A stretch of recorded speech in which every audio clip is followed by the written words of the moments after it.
Meet Mariane. She's a 29-year-old mother of two boys and a wife of a seafarer from Davao. Her husband had been away at sea for several years. Now, although he comes home for several months every year, she feels that it was not enough for her and her boys. Mariane appreciates her husband for allowing her to continue working as a sales clerk at a local store. It was also okay for him that she sold imported snacks supplied by one of her friends as her side hustle. Now, even if her husband makes good money abroad, she was always worried about her husband's safety. She often has nightmares of pirates capturing her husband's ship. So, although she has a steady source of income, she knows that her salary and side hustle put together will never be enough to replace her husband's income. But she feels that the price she is paying for this big salary is not worth their family being torn apart. Besides, as the boys are in their formative years, they need a male figure to guide them and to emulate now more than ever. So,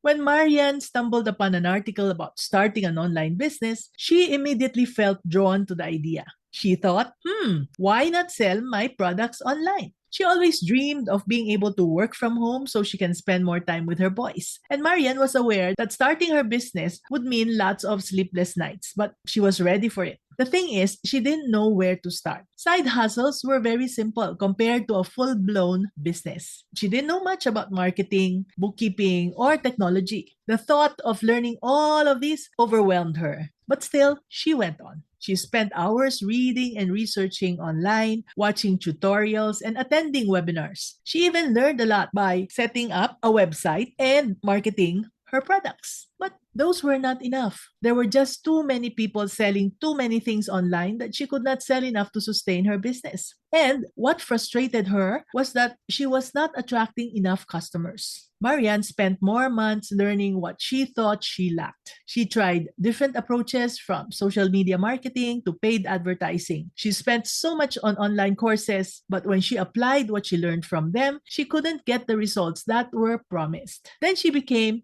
very curious and she started to hunt around, and she came across my Instagram posts and saw my business tips there. Now, Marianne also saw that I offered free coaching that she was welcome to attend. So after sharing her story during the free coaching and her worries with me, I discovered that her biggest problem was not her lack of technical skills. In fact, her focus was all on using technology to attract as many customers as possible.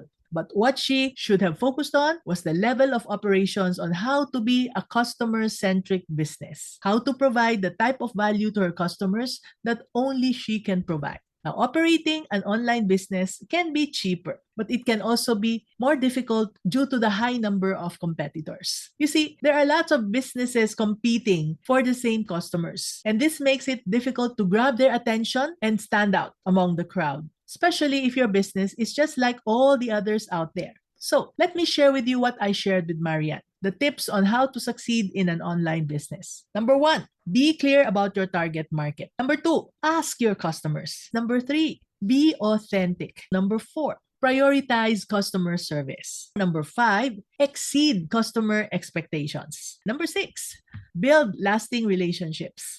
There's a lot that goes into creating an online business. And if you're new to the game, it can be hard to know where to start and what to do next. So, back to Marianne's story. After applying everything that she learned, Marianne was pleasantly surprised by the results. Slowly but surely, her sales started to pick up. Her business also started to attract more customers. She was super happy and she couldn't believe that her online business was finally running well. And as a result, other online business owners are now considering Marianne's business as a potential supplier. Marianne's hard work and determination had paid off. She decided to resign from her job to devote more time to her family and her business. And she was finally able to provide a better life for her children. And another good news is that she's able to convince her husband to come home for good. Such an inspiring story, right?